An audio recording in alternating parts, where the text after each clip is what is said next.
ఈరోజు మనం TS TET prepare అవుతున్న విద్యార్థులకు శుభాకాంక్షలు. మొదటగా మనం పేపర్ 1లో భాగంగా ఈవీఎస్ కంటెంట్ను చూద్దాం. దీంట్లో టాపిక్ మై ఫ్యామిలీ. మనందరికీ తెలుసు, ఈ మై ఫ్యామిలీ అనే టాపిక్ గురించి ఒకసారి పరిశీలిద్దాం. కుటుంబం అనేది మొదటి పాఠశాల. ప్రతి విద్యార్థులకు అందరికీ కుటుంబం అనేది మొదటి పాఠశాల. ఎందుకంటే కుటుంబం ద్వారానే మనము ఆటలు, పాటలు, అదేవిధంగా మాటలు అన్నీ నేర్చుకుంటాం. విద్యార్థికి కుటుంబం అనేది నైతిక విలువలని, అదేవిధంగా సాంప్రదాయాల్ని, ఆచార వ్యవహారాల్ని అన్నింటినీ కుటుంబం అనేది నేర్పిస్తుంది. కుటుంబం ద్వారానే విద్యార్థి తన యొక్క సత్ప్రవర్తన, క్రమశిక్షణ, సాంప్రదాయాలు ఇవన్నీ నేర్చుకుంటుంటాడు. కాబట్టి కుటుంబం అనేది మొదటి పాఠశాలగా మనం చెప్పవచ్చు. విద్యార్థులు ఒక మంచి భావి భారత పౌరుడిగా తీర్చిదిద్దబడాలి అంటే ఆ కుటుంబం అనేది పైనే ఆధారపడి ఉంటుంది. ఆ కుటుంబం సక్రమంగా ఉంటే ఆ కుటుంబంలోని పెరిగే బాలబాలికలు భవిష్యత్తులో ఉజ్వల భవిష్యత్తు ఉంటుంది. నెక్స్ట్, కుటుంబము ఏమేమి నేర్పిస్తుంది? ఇది ఎగ్జామినేషన్ పాయింట్ ఆఫ్ వ్యూలో వెరీ వెరీ ఇంపార్టెంట్. మనకి ఈ టాపిక్లో ఎట్లా అడుగుతాడంటే, కుటుంబం ద్వారా విద్యార్థులు ఏం నేర్చుకుంటారు? క్రమశిక్షణ నేర్చుకుంటారు, మరియు సత్ప్రవర్తన నేర్చుకుంటారు కుటుంబం ద్వారా.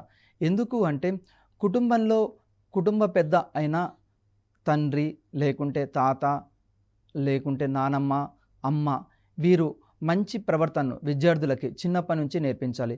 ఉదయం లేవగానే స్నానం చేయించడం, పిల్లలకు స్నానం చేసే అలవాట్లు నేర్పుకోవడం, అదేవిధంగా ఉదయం లేవగానే వ్యాయామం చేయడం, అదేవిధంగా ఆటలు, పాటలు, అదేవిధంగా చదువుకోవడం, ఇలాంటి మంచి అలవాట్లు విద్యార్థులకి కుటుంబం ద్వారానే అలవడతాయి. అదేవిధంగా మంచి ప్రవర్తన గల విద్యార్థులు ఇరుగు పొరుగు వారితో మంచిగుంటారు, పాఠశాలలో మంచిగుంటారు, భవిష్యత్తులో ఉత్తమ పౌరులుగా రూపొందించబడుతూ ఉంటారు. కాబట్టి కుటుంబం అనేది క్రమశిక్షణని, సత్ప్రవర్తనని విద్యార్థులకు నేర్పిస్తుంది. అదేవిధంగా కుటుంబంలోని రకాలు మనం జనరల్గా పరిశీలిస్తే కుటుంబాలు 2 రకాలుగా ఉంటాయి. ఒకటి ఉమ్మడి కుటుంబం, రెండోది వెస్టి కుటుంబం. ఎగ్జామినేషన్ పాయింట్ ఆఫ్ వ్యూలో ఎట్లా అడుగుతాడంటే, ఉమ్మడి కుటుంబంలో సభ్యులు ఎవరెవరు ఉంటారు అని అడుగుతారు. ఉమ్మడి కుటుంబంలో సభ్యులు ఎవరెవరు ఉంటారంటే తాతయ్య, నానమ్మ, చిన్నాన్న, పెద్దనాన్న, పిల్లలు, వీళ్ళందరూ సభ్యులుగా ఉంటారు. మరి ఉమ్మడి కుటుంబంలో ఈ కాలంలో ఉన్నాయా అంటే ప్రస్తుతం ఉమ్మడి కుటుంబాలు అనేవి విచ్ఛిన్నమైపోయాయి. పూర్వకాలంలో ఉమ్మడి కుటుంబంలో మనమంతా జీవించాం. అదేవిధంగా మన తాతలు, తండ్రులు వాళ్ళంతా ఉమ్మడి కుటుంబంలోనే ఉన్నారు. నేటి ఆధునిక కాలంలో ఉమ్మడి కుటుంబాలు అనేవి విచ్ఛిన్నం కావడం జరిగింది. మరి ఉమ్మడి కుటుంబాల వల్ల చాలా రకాల ప్రయోజనాలు ఉంటాయి. మొదటి ప్రయోజనం ఏంటంటే, ఉమ్మడి కుటుంబంలో ఎవరైనా పెద్ద వ్యక్తులు ఉంటే, అంటే తాతయ్య, అమ్మమ్మ, వీరు నానమ్మ, వీరు ఏం చేస్తారంటే విద్యార్థులకి మంచి ప్రవర్తనని, క్రమశిక్షణని నేర్పుతూ ఉంటారు. మంచి విద్యాబుద్ధులు నేర్పుతూ ఉంటారు.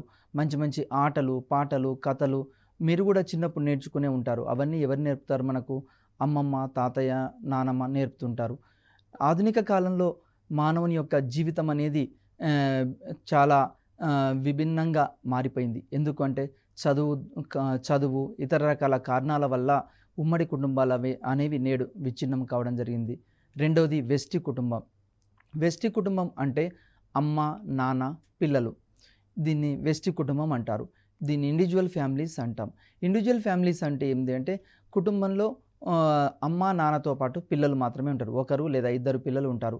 ఎందుకు ఈ విధంగా మారింది అంటే, ఆధునిక కాలంలో చదువు ఎప్పుడైతే ప్రతి ఇంట్లో చదువుకున్న తర్వాత వారు భవిష్యత్తులో మంచి ఉద్యోగాలు చేస్తున్నారు కాబట్టి వలస పోవడం జరిగింది. వేరే ప్రాంతాలకు వలస పోవడం జరిగింది. వేరే ప్రాంతాల్లో వలస వెళ్ళి అక్కడ ఇండివిజువల్ ఫ్యామిలీస్ అనేవి ఏర్పడడం జరిగింది.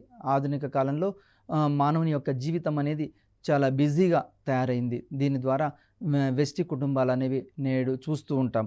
మనకు ఉమ్మడి కుటుంబాలు కనిపించవు. నెక్స్ట్, అదేవిధంగా వంశవృక్షం వెరీ వెరీ ఇంపార్టెంట్.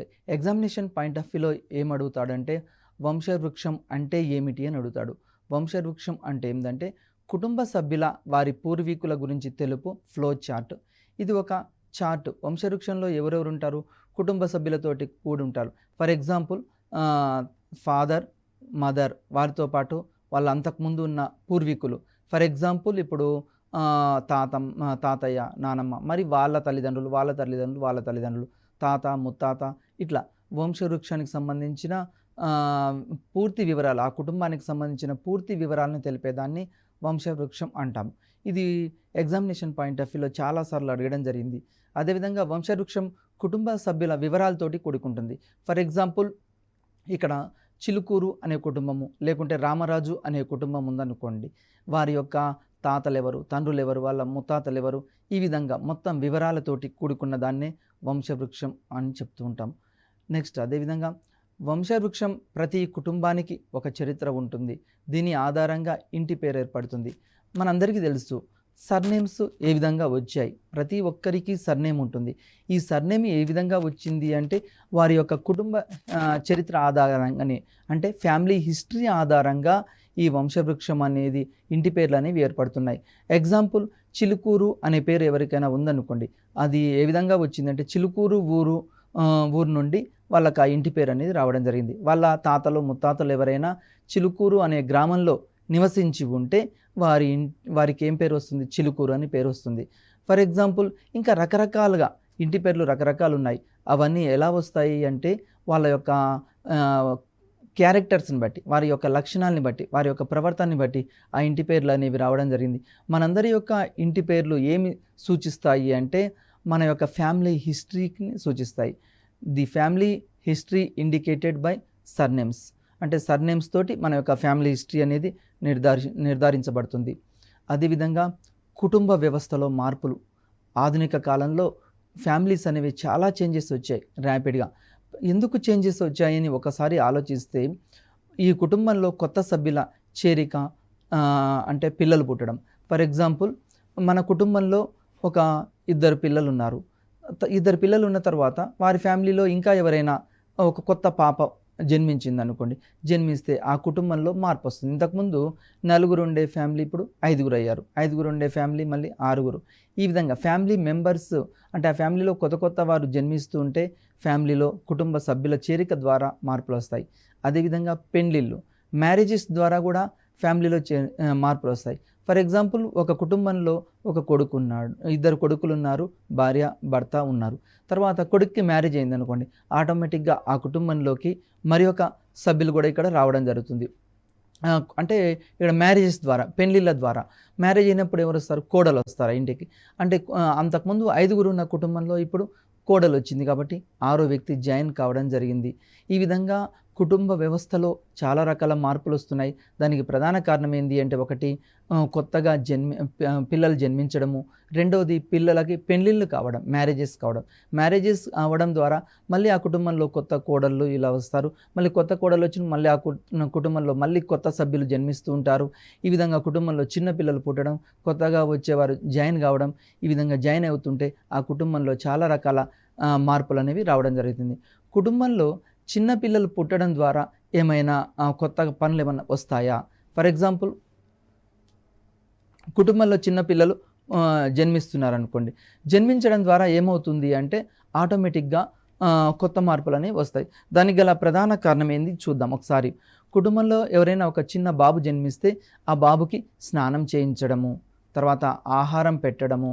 అంటే కుటుంబంలో ఒక బాబు మనకు జన్మించగానే ఆ పిల్లలకి ఏం చేస్తుంటాం? ఎక్స్ట్రా పని. ఎవరికి? అమ్మకు ఎక్స్ట్రా పని. స్నానం చేయించాలి వాళ్ళకి, తర్వాత వాళ్ళ ఆలనా పాలన చూసుకోవాలి, వాళ్ళకి ఆహారం పెట్టాలి, అంటే వాళ్ళకి ఫీడ్ అందించాలి, అదేవిధంగా వాళ్ళ కోసం ప్రత్యేకమైన ఆహారం తయారు చేయాలి. ఇవన్నీ కుటుంబ సభ్యులు చేరడం ద్వారా, అంటే చిన్నపిల్లలు జన్మించడం ద్వారా ఆ కుటుంబంలో మనకు కలుగుతుంటాయి. అదేవిధంగా ఆ పాపని జాగ్రత్తగా చూసుకోవడం, ఇవన్నీ మనకు కుటుంబ సభ్యులు కొత్తగా ఎవరైనా జాయిన్ అయితే మనకు ఫస్ట్ ఆ పిల్లలకి స్నానం చేయించడము, ఆహారం పెట్టడము, వాళ్ళ ఆలనా పాలన చూసుకోవడము, వాళ్ళని మళ్ళీ తిరిగి బడికి పంపించడము, ఇలా కొత్త పనులు అనేవి మళ్ళీ యాడ్ అవుతుంటాయి. అదేవిధంగా పెండ్లైన తర్వాత ఆడపిల్ల పుట్టింటిని వదిలి మళ్ళీ ఎక్కడికి వెళ్తుంది? భర్త ఇంటికి వెళ్తుంది. కాబట్టి అక్కడికి వెళ్తే అక్కడ కూడా, ఇక్కడ ఆడపిల్ల ఇన్ని రోజులు పుట్టింట్లో ఉన్నది, నెక్స్ట్ ఆఫ్టర్ మ్యారేజ్ తర్వాత మళ్ళీ ఏమవుతుంది? భర్త ఇంటికి వెళ్తుంది. ఆ భర్త ఇల్లే తనకు స్వర్గంలా భావిస్తుంది. మళ్ళీ ఆ ఇంటిలో కొత్త సభ్యురాలుగా చేరుతుంది. ఈ ఎవరైతే వెళ్ళారో కోడలు ఆ ఇంట్లో కొత్త సభ్యురాలుగా చేరుతుంది. చేరడం ద్వారా ఆ కుటుంబంలో ఉన్న పనుల్లో మళ్ళీ ఆటోమేటిక్గా వివిధ రకాల పనులు అనేవి మళ్ళీ చేయడం జరుగుతుంది. నెక్స్ట్ రెండోది కుటుంబ సభ్యుల తగ్గుట లేదా చనిపోవుట, నెక్స్ట్ వలసపోవుట. మరి ఎందుకు కుటుంబ సభ్యులు తగ్గిపోతుంటారు? దానికి ప్రధాన కారణం ఏంటి అంటే కుటుంబంలో ఎవరైనా చనిపోయినప్పుడు. ఫర్ ఎగ్జాంపుల్ ఓ కుటుంబంలో తాత, అమ్మమ్మ ఇలాంటి వాళ్ళు ఉన్నారనుకోండి. వృద్ధులు చనిపోయారనుకోండి. కుటుంబంలో చనిపోతే, పెద్దవారు చనిపోతే ఆ కుటుంబంలో అనేక మార్పులు చోటు చేసుకుంటాయి. ఫర్ ఎగ్జాంపుల్ ఇంటికి పెద్ద దిక్కు చనిపోయాడనుకోండి. ఇంటికి పెద్ద తాత ఇలాంటి వాళ్ళు చనిపోతే ఆ కుటుంబానికి ఇచ్చే సలహాలు, సూచనలు అన్నీ కోల్పోవడం జరుగుతుంది. కాబట్టి కోల్పోతారు. ఆటోమేటిక్గా అంతకుముందు వాళ్ళు గ్రామంలో నివసించే వాళ్ళు నెక్స్ట్ పట్టణాలకి వెళ్ళడానికి కూడా అవకాశం ఉంటుంది. అంటే కుటుంబ సభ్యులు తగ్గిపోవడం ద్వారా కూడా ఫ్యామిలీలో రకరకాల మార్పులు వస్తాయి. ఆ కుటుంబానికి అండగా నిలబడాల్సిన ఆ పెద్ద వ్యక్తి చనిపోవడం ద్వారా ఆ కుటుంబంలో రకరకాల మార్పులు అనేవి చోటు చేసుకుంటాయి. తర్వాత వలసలు వెళ్ళడం. వలస ఎందుకు వెళ్తూ ఉంటారు జనరల్గా? కుటుంబ సభ్యులు వేరే ప్రాంతాలకు వలస వెళ్ళడానికి రకరకాల కారణాలు ఉంటాయి. ఎందుకు అంటే నెంబర్ 1 వ్యాపారం ద్వారా. అంటే మనకు వ్యాపారం ద్వారా కూడా కుటుంబ సభ్యులు ఏమవుతుంటారు, వ్యాపారం ద్వారా కూడా ఆటోమేటిక్గా అంటే వ్యాపారం చేయడం కోసం ఒక ప్రాంతం నుంచి మరో ప్రాంతానికి వలస వెళ్తూ ఉంటారు. ఫర్ ఎగ్జాంపుల్ ఇక్కడ వ్యాపారం నడవలేదనుకోండి ఒక విలేజ్లో, మరి ఒక విలేజ్కి వెళ్ళి వాళ్ళు వ్యాపారం చేస్తూ ఉంటారు. అంటే ఒక విలేజ్లో కరువు కాటకాలు ఇవి వచ్చి ఆ విలేజ్లో వ్యాపారం సరిగా నడవకుంటే వేరే ప్రాంతాలకు పోయి వారి యొక్క వ్యాపారం అనేది చేస్తుంటారు. ఇది కూడా వలసకి ప్రధాన కారణం. రెండో కారణం ఏంటి అంటే చదువు. పిల్లల చదువుల కోసం మనం ఏం చేస్తుంటాము అంటే ఒక ప్రాంతం నుంచి మరొక ప్రాంతానికి పోతారు. మొదట గ్రామంలో ఉండేవారు పట్టణాలకు వలస వెళ్తారు. పట్టణాల్లో 10th వరకు ఉండి తర్వాత మిగతా ఇంజనీరింగ్ ఇలాంటివి చదవడానికి హైదరాబాద్ లాంటి మెట్రోపాలిటన్ సిటీస్కి, హైదరాబాద్, ముంబై, ఢిల్లీ, కోల్కతా ఇలాంటి ప్రాంతాలకి వలస వెళ్తుంటారు. దానికి గల ప్రధాన కారణం ఏంటి అంటే పిల్లల చదువుల కోసం. పిల్లలు చదువుకుంటే వారి యొక్క భవిష్యత్తు ఉజ్వలంగా ఉంటుందనే ఉద్దేశంతో వాళ్ళు ఏం చేస్తారు, ఒక ప్రాంతం నుండి మరొక ప్రాంతానికి చదువు కోసం వలస వెళ్తూ ఉంటారు. దీని ద్వారా కూడా కుటుంబంలో మార్పులు వస్తూ ఉంటాయి. మొదటిదేమో వ్యాపారం, రెండవది చదువులు, మూడవది బ్రతుకు తెరువు. ఫర్ ఎగ్జాంపుల్ బ్రతుకు తెరువు అంటే ఆ గ్రామంలో పంటలు పండలేదు, కరువు కాటకాలు సంభవించాయి. ఈ కరువు కాటకాలు సంభవించడం ద్వారా ఆ గ్రామంలో పంటలు లేనప్పుడు వాళ్ళు ఏం చేస్తారు, వాళ్ళ యొక్క జీవన విధానం కొనసాగించడం కోసం ఒక గ్రామం నుంచి మరో గ్రామానికి, ఒక పట్టణం నుండి మరో పట్టణానికి, ఒక రాష్ట్రం నుండి మరొక రాష్ట్రానికి, ఒక దేశం నుండి మరో దేశానికి కూడా వలస వెళ్తూ ఉంటారు. ఇది ప్రధాన కారణం ఏంటంటే బ్రతుకు తెరువు కోసం వేరే ప్రాంతాలకు వలసపోతుంటారు. ఫర్ ఎగ్జాంపుల్ మన దగ్గర ఎక్కువగా చూస్తే ఇంతకుముందు మహబూబ్ నగర్ జిల్లా నుంచి అంటే పాలమూరు నుంచి హైదరాబాద్కు ఎక్కువగా వెళ్ళేవాళ్ళు. అదేవిధంగా మన దగ్గర నుంచి ఇంకా సూరత్, గుజరాత్, తర్వాత ముంబై, ఢిల్లీ ఇలాంటి ప్రాంతాలకు కూడా వలస వెళ్తుంటారు. దీనికి గల ప్రధాన కారణం ఏంటి అంటే బ్రతుకు తెరువు కోసం మాత్రమే వలసకు వెళ్తూ ఉంటారు. నాలుగోది ఉద్యోగాల్లో బదిలీ. అంటే ఫర్ ఎగ్జాంపుల్ ఉద్యోగాల్లో బదిలీ, ఒక ప్రాంతం నుంచి మరొక ప్రాంతానికి ట్రాన్స్ఫర్ అవ్వడం ద్వారా కూడా ఫ్యామిలీలో చేంజెస్ వస్తాయి. ఫర్ ఎగ్జాంపుల్ అంతకుముందు వాళ్ళ అమ్మ, నాన్న, తాతయ్య అందరితోటి కలిసి ఉండే ఫ్యామిలీ ఒక ప్రమోషన్ ఉద్యోగాల్లో బదిలీ అయిందనుకోండి, ట్రాన్స్ఫర్ అయితే ఒక ఊరి నుండి మరొక ఊరికి వాళ్ళు బదిలీ అవుతారు. దీని ద్వారా ఫ్యామిలీలో కూడా చేంజెస్ వస్తాయి. అంతకుముందు వాళ్ళ అమ్మ, నాన్న కలిసి ఉండేవాళ్ళు, ఇప్పుడు ఏమో అంటే వాళ్ళ తాతయ్య, అమ్మమ్మ ఇంట్లో ఉండేవాళ్ళు. మరి ఇప్పుడు బదిలీ కావడం ద్వారా ఆ గ్రామం వదిలి వారు వేరే పట్టణానికి వెళ్ళడం ద్వారా వాళ్ళ యొక్క ఫ్యామిలీ అనేది చిన్నగా అయిపోతుంది. దీని ద్వారా కూడా కుటుంబంలో చేంజెస్ వస్తాయి. తర్వాత ఐదోది ప్రమోషన్ రావడం ద్వారా కూడా వలస వెళ్తూ ఉంటారు. జనరల్గా ప్రమోషన్ వచ్చినప్పుడు ఒక ప్రాంతం నుండి మరో ప్రాంతానికి తప్పక వెళ్ళాల్సి వస్తుంది. ఎందుకు అంటే ప్రమోషన్ అంటే ఉద్యోగంలో జీతం, శాలరీ పెరుగుతుంది, అదేవిధంగా ఇతర రకాల అలవెన్స్లు అనేవి వారికి లభిస్తాయి. కాబట్టి ఖచ్చితంగా ప్రమోషన్ వచ్చినప్పుడు ఒక ప్రాంతం నుంచి మరొక ప్రాంతానికి వలస వెళ్ళాల్సిన పరిస్థితి ఏర్పడుతుంది. దీని ద్వారా కూడా ఖచ్చితంగా ప్రమోషన్లు తీసుకొని వారు వేరే ప్రాంతాలకు వెళ్ళడం ద్వారా ఆ కుటుంబంలో అనేక రకాల మార్పులు అనేవి చోటు చేసుకుంటూ ఉంటాయి. నెక్స్ట్ మూడోదండి భూకంపాలు, వరదలు రావడం. ఇది మనం చాలాసార్లు చూస్తూనే ఉంటాం. For example Maharashtra, Gujarat. మహారాష్ట్రలో లాతూర్ అనే ప్రాంతంలో భూకంపం సంభవించింది. అదేవిధంగా గుజరాత్‌లో కూడా మీరు చూశారు. ఇంతకుముందు గుజరాత్‌లో కూడా భూకంపాలు రావడం జరిగింది. ఈ భూకంపాలు రావడం ద్వారా ఏమవుతుంటాయి అంటే ఆ ప్రాంతంలో నివసించేవారు వ ఆ ప్రాంతాన్ని వదిలి మరి ఒక ప్రాంతానికి వలస వెళ్తుంటారు. ఫర్ ఎగ్జాంపుల్ మహారాష్ట్రలో లాతూర్ అనే ప్రాంతంలో మనకు భూకంపం సంభవించినప్పుడు ఆ ప్రాంతంలో ఉన్న ప్రజలందరూ ఇతర ప్రాంతాలకి వలస వెళ్ళడం జరిగింది. అదేవిధంగా వరదలు రావడం. ఇది ఎక్కువగా వరదలు ఎక్కడ జరుగుతుంటాయంటే సముద్ర తీర ప్రాంతాలకు ఆనుకొని ఉన్న వాటికి. ఫర్ ఎగ్జాంపుల్ మన ఇండియాను గనుక పరిశీలిస్తే మీరు తమిళనాడు, కోస్టల్ ఏరియా, అదేవిధంగా ఇటువైపు తీసుకుంటే గోవా, అదేవిధంగా ముంబై, అంటే సముద్ర తీర రేఖను ఆనుకొని ఉన్న పట్టణాల్లో కూడా జనరల్‌గా ఏమవుతుంటంటే వరదలు వస్తుంటాయి.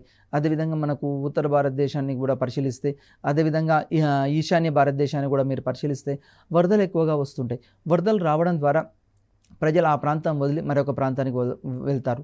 ఇంతకుముందు ఉమ్మడి ఆంధ్రప్రదేశ్ రాష్ట్రం ఉన్నప్పుడు మనకు ఉమ్మడి ఆంధ్రప్రదేశ్ రాష్ట్రం ఉన్నప్పుడు ఎక్కువగా కోస్తా ప్రాంతంలో ఎక్కువగా వరదలు వచ్చి దాని ద్వారా ప్రజలు ఏం చేస్తారు, ఒక ప్రాంతం నుండి మరొక ప్రాంతానికి వలస వెళ్ళి జీవిస్తుంటారు.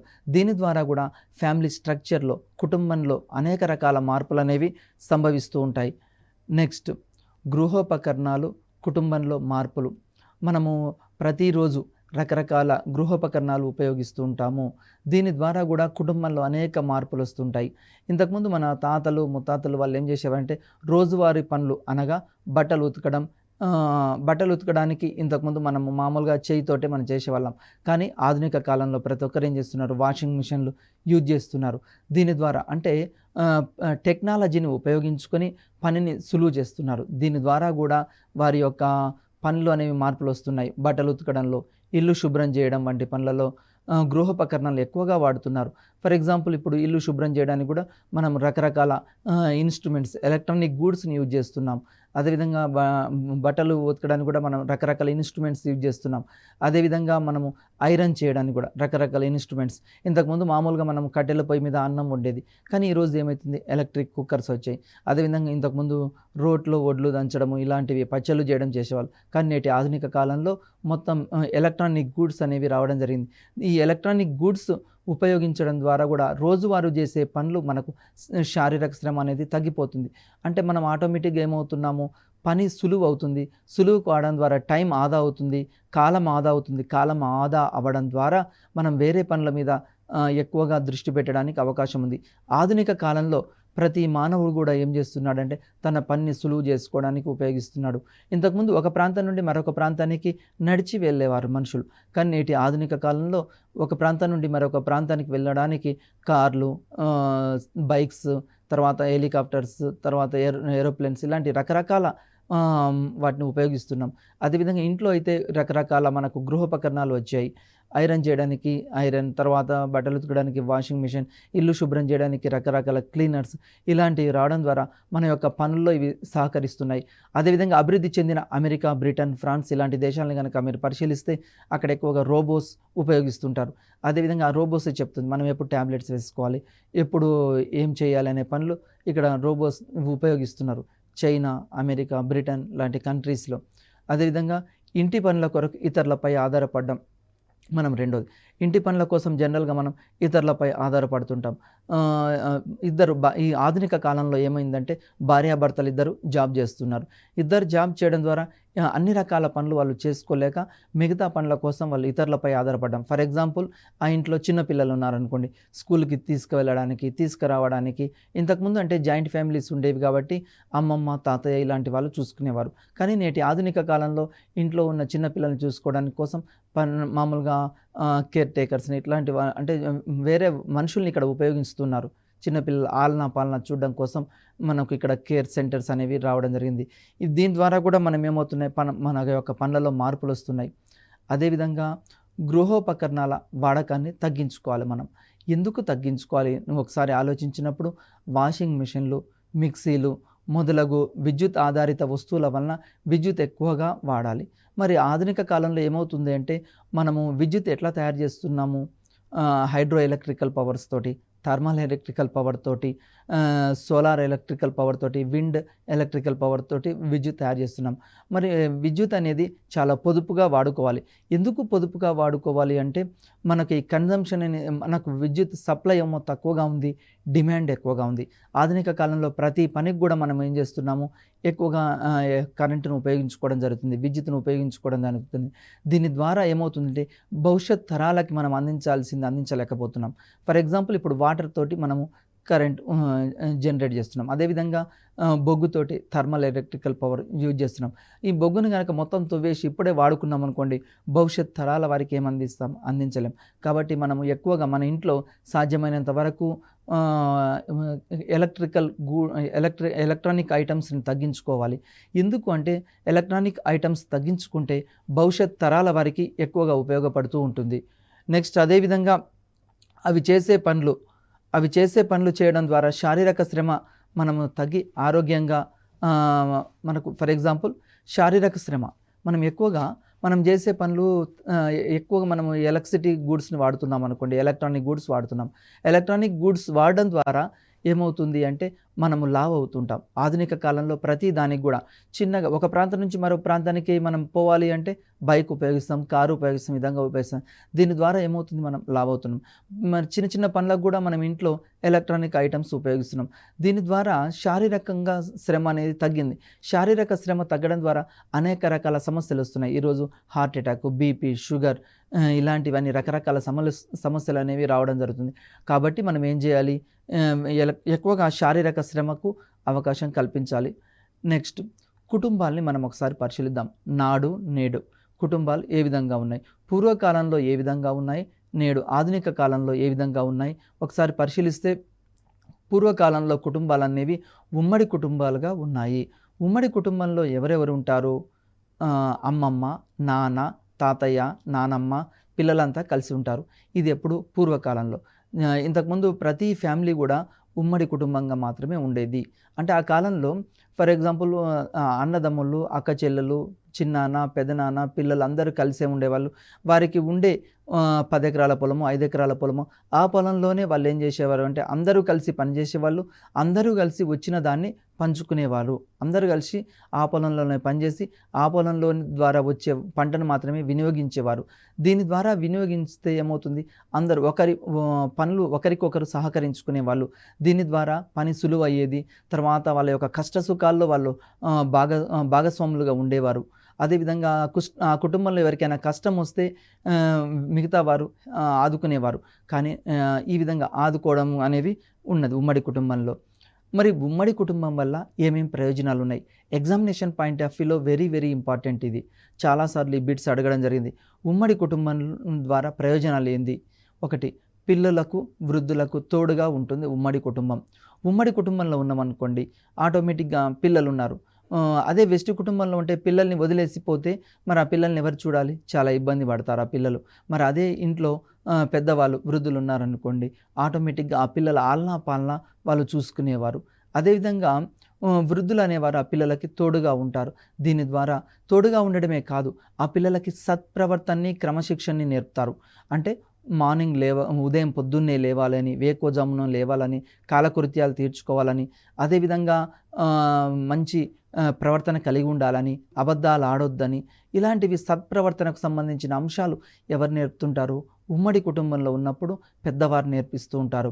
అదేవిధంగా పిల్లలకు ఉమ్మడి కుటుంబంలో ఏం చేస్తారంటే కథలు చెప్తారు. ఫర్ ఎగ్జాంపుల్ మనందరికీ తెలుసు, మనం అందరం చిన్నప్పుడు కథలు ఎవరు చెప్పేవారు, మనకు జనరల్గా కథలు ఎవరు చెప్తారంటే పెద్దవాళ్ళు మాత్రమే కథలు చెప్తారు. ఇంట్లో తాతయ్య ఉన్నా, అమ్మమ్మ ఉన్నా, నానమ్మ ఉన్నా వాళ్ళు మాత్రమే మనకు కథలు చెప్తారు. కానీ నేటి ఆధునిక కాలంలో ఈ పరిస్థితి అనేది మారిపోయింది. ఈ కథలు చెప్పడం అనేది ఇప్పుడు లేకుండా అయిపోయింది. ప్రతి ఇంట్లో ఇప్పుడు ఉమ్మడి కుటుంబాలు విచ్ఛిన్నం కావడం జరిగింది. దీని ద్వారా ఏమవుతుంది, కథలు చెప్పేవాళ్ళు లేరు. మరి కథలు మరి అందరు ప్రతి ఒక్కరు ఫోన్ ఉపయోగిస్తున్నారు. అమ్మకో ఫోను, నాన్నకో ఫోను, పిల్లలకో ఫోన్. ఈ విధంగా మనం ఫోన్లలోనే మునిగిపోతున్నాం. ఈ కథలు అనేవి లేవు. కథలు లేకపోవడం ద్వారా మరి కథలు చెప్తే, స్టోరీ టెల్లింగ్స్ చెప్తే ఏమవుతుంది పిల్లల్లో అంటే సృజనాత్మక శక్తి పెరుగుతుంది పిల్లల్లో, విశ్లేషణాత్మక శక్తి పెరుగుతుంది పిల్లల్లో. అదేవిధంగా పిల్లలు ఇంకా వాళ్ళలో ఆలోచన దృక్పథంలో మార్పులు వస్తాయి. అదేవిధంగా ఇమాజినేషన్ పవర్‌లో మార్పులొస్తాయి. పిల్లలు రకరకాలుగా ఆలోచించగలుగుతారు.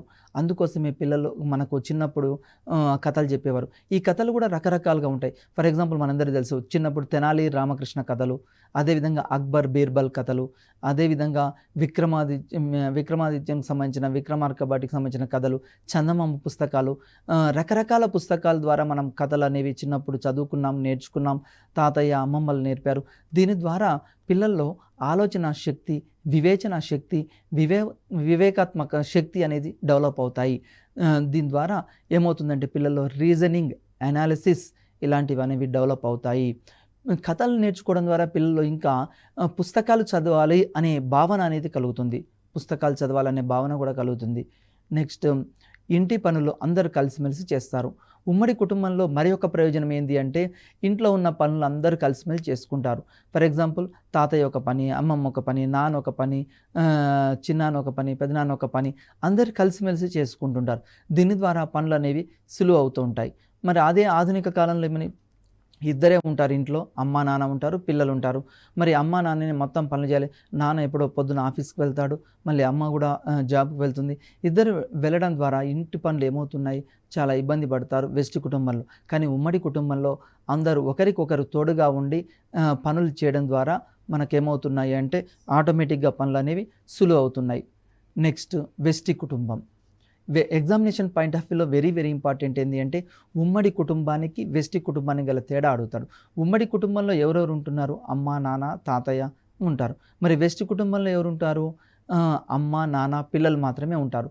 మరి వెస్టి కుటుంబాలు ఎందుకు ఏర్పడుతున్నాయి ఆధునిక కాలంలో ఒకసారి పరిశీలిస్తే వెస్టి కుటుంబాలు ఎందుకు ఏర్పడుతున్నాయి అంటే మ్యారేజ్ కాగానే వేరే ప్రాంతంలో వెళ్ళి కాపురం పెడుతున్నారు. ఈరోజు ఆధునిక కాలంలో ప్రతి ఒక్కరూ చదువుకున్నారు, ఉద్యోగాల కోసం వలస వెళ్ళడం, తర్వాత చదువుల కోసం వేరే ప్రాంతాలకు వలస వెళ్ళడం. దీని ద్వారా మనిషి ఏమవుతున్నాడంటే వేరే ప్రాంతాలకు ఎక్కడ ఉద్యోగం వస్తే అక్కడికి వెళ్ళి అక్కడ మాత్రమే జీవిస్తున్నారు.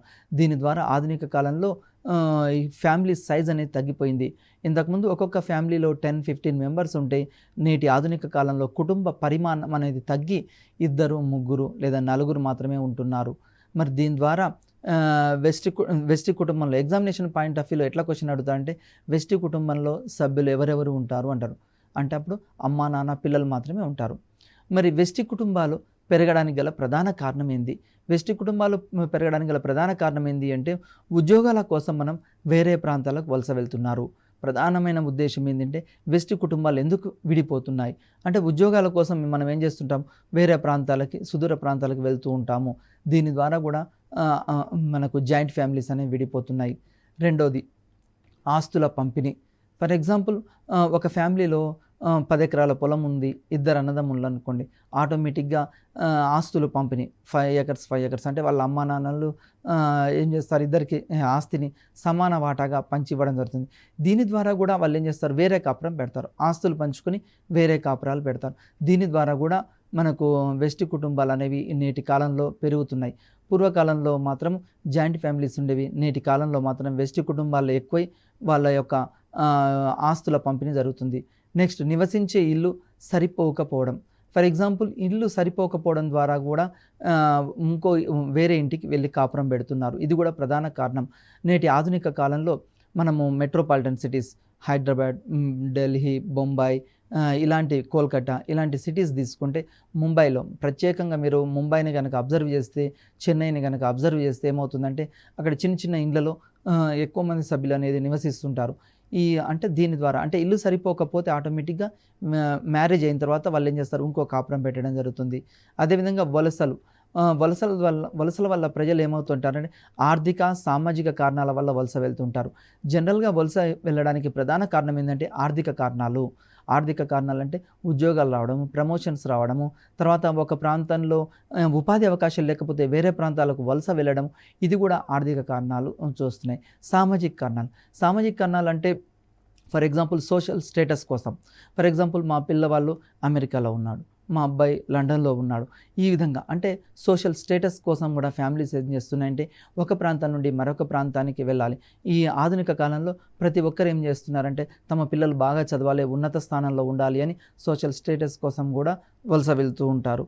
నెక్స్ట్ అదేవిధంగా వలసలకు గల ప్రధాన కారణాలు వలసలకు గల ప్రధాన కారణాలు ఏంటి అంటే ఆడవారిలో వివాహం అవుతుంది. వివాహం జరిగితే వాళ్ళు జనరల్‌గా తల్లిగారింటి నుంచి అత్తగారింటికి వెళ్తూ ఉంటారు. అదేవిధంగా మగవారికి ఎస్పెషల్‌గా ఉపాధి కోసం మాత్రమే వెళ్తూ ఉంటారు. అంటే ఉపాధి ఫర్ ఎగ్జాంపుల్ వాళ్ళు జాబ్ చేయడం కోసం ఒక ప్రాంతం నుండి మరొక ప్రాంతానికి వలస వెళ్తుంటారు. అంటే ఉపాధి కోసం వాళ్ళు వలస వెళ్తూ ఉంటారు. అదేవిధంగా విద్య, ఉపాధి అవకాశాల కోసం కూడా వలస వెళ్తూ ఉంటారు. అదేవిధంగా వ్యాపారంలో నష్టాలు వస్తే కుటుంబ తగాదాలు రావడం ద్వారా కూడా వలస వెళ్తూ ఉంటారు. ఇది కూడా ప్రధానమైన కారణం. నెక్స్ట్ భారతదేశ జనాభాలో 2011 సంవత్సరం గనక మనం పరిశీలిస్తే 30.71 కోట్ల మంది వలస వెళ్ళారు మన ఇండియాలో. ఇది వెరీ వెరీ ఇంపార్టెంట్. చాలాసార్లు బిట్ అడిగాడు. తర్వాత జాతీయ గణన ప్రకారం ప్రతి 4వ వ్యక్తి వలస వెళ్ళిన వారే. మన యొక్క ఎవ్రీ 10 ఇయర్స్‌కోసారి మనం ఏం చేస్తామంటే జనాభా లెక్కలు నిర్వహిస్తుంటాం. ఈ జనాభా లెక్కల్లో ప్రతి 4వ వ్యక్తి కూడా వలస వెళ్తున్నాడు. మరి గ్రామీణ ప్రాంతాల నుండి పట్టణాలకు ఎందుకు వలస వెళ్తుంటారు? ఉపాధి అవకాశాల కోసం వలస వెళ్తుంటారు. అదేవిధంగా వ్యవస్థీకృత రంగంలో ఉపాధి అవకాశాలు కల్పించకపోవడం కూడా, అంటే గ్రామీణ ప్రాంతాల్లో ఎక్కువగా ఒక ప్రాంతం నుంచి మరో ప్రాంతానికి వెళ్తుంటారు. వ్యవస్థీకృత రంగం అంటే ఆర్గనైజ్డ్ సెక్టర్. దాంట్లో నియమ నిబంధనలు ఉంటాయి, శాలరీ మంచిగా ఉంటుంది. అదేవిధంగా అవస్థీకృత రంగం అంటే ఆదాయం తక్కువగా ఉంటుంది. ఫర్ ఎగ్జాంపుల్ రోజువారు పనిచేసే కార్మికులు, డైలీ లేబర్, ఇలాంటివన్నీ అవస్థీకృత రంగంలో ఉంటాయి. తర్వాత మురికివాడల్లో నివాసం ఉండడం, ఒక గ్రామం నుండి మరొక ప్రాంతానికి వలస వెళ్ళడం, ఇవి కూడా కారణాలుగా చెప్తుంటాం. అదేవిధంగా పంచదార ఉత్పత్తి చేసే ప్రముఖ రాష్ట్రాల్లో మహారాష్ట్ర ఒకటి. మహారాష్ట్రలో ఎక్కువగా షుగర్ ఇండస్ట్రీ అనేది ఎక్కువగా ఉంది. మహారాష్ట్రలో 186 సహకార చక్కెర కర్మాగారాలు ఉన్నాయి. అక్కడికి చాలామంది ప్రజలు ఏం చేస్తారంటే గ్రామీణ ప్రాంతాల నుంచి అక్కడికి వలస వెళ్తూ ఉంటారు. అక్కడ చెరుకు కొట్టడానికి ఇట్లాంటి వాటి కోసం వలస వెళ్తూ ఉంటారు. అదేవిధంగా అంతర్జాతీయ వలసలు, అంతర్జాతీయంగా కూడా ఒక దేశం నుండి మరొక దేశానికి వలస వెళ్తుంటారు. యుఎన్ఓ ప్రకారము 20 కోట్ల మంది అంతర్జాతీయ వలస వ్యక్తుల్లో 7 కోట్ల కంటే తక్కువ మంది ఒక అభివృద్ధి చెందుతున్న దేశం నుండి మరొక దేశానికి వలస వెళ్తూ ఉంటారు. అదేవిధంగా భారతదేశంలో 2 రకాల అంతర్జాతీయ వలసలు ఉన్నాయి మన దేశం నుండి. నెంబర్ 1 ఏంటంటే ఐటీ నిపుణులు, సాంకేతిక వృత్తి నిపుణులు. రెండవది కొంత నైపుణ్యం ఉండి అసలు నైపుణ్యం లేని వారు కూడా ఒక ప్రాంతం నుండి మరో ప్రాంతానికి వలస వెళ్తూ ఉంటారు. ఇది కూడా ప్రధాన కారణం. అదేవిధంగా పండుగలు. భారతదేశంలో వివిధ సాంప్రదాయాలు, మతాలకు అనుగుణంగా పండుగలు ఉన్నాయి. ఈ పండుగల్లో ప్రధానంగా జాతీయ పండుగలు ఉంటాయి, మత సంబంధమైన పండుగలు ఉంటాయి, ఋతు సంబంధమైన పండుగలు ఉంటాయి. మనందరికీ తెలుసు జాతీయ సంబంధమైన పండుగలు అంటే ఆగస్ట్ 15, 26 జనవరి. మత సంబంధమైన పండుగలకు సంబంధించి విభిన్న సాంప్రదాయాలకు అనుగుణంగా మనం పండుగలు జరుపుకుంటుంటాము. ఫర్ ఎగ్జాంపుల్ ఉగాది ఉంది. ఉగాది మనము చైత్రశుద్ధ పాడ్యమి నాడు జరుపుకుంటుంటాం. ఇది తెలుగువారి పండుగ. అదేవిధంగా మహాశివరాత్రి, ఇది మాఘమాసంలో జరుపుకుంటాం. దసరా ఆశ్వీజ మాసంలో జరుపుకుంటాం. ఋతు సంబంధమైన పండుగల్లో మనం హోలీ, ఉగాది ఇలాంటివి కూడా జరుపుకుంటుంటాం. ఒక మోడల్ బిట్ చూద్దాం మనం, ప్రాక్టీస్ బిట్లు. అమ్మా నాన్న పిల్లలు మాత్రమే ఉండే కుటుంబం ఏది? ఎగ్జామ్లో చాలాసార్లు అడిగాడు ఈ బిట్టు. వెస్టి కుటుంబం. అమ్మా నాన్న మాత్రమే ఉండేది ఏంటి అంటే వెస్టి కుటుంబం.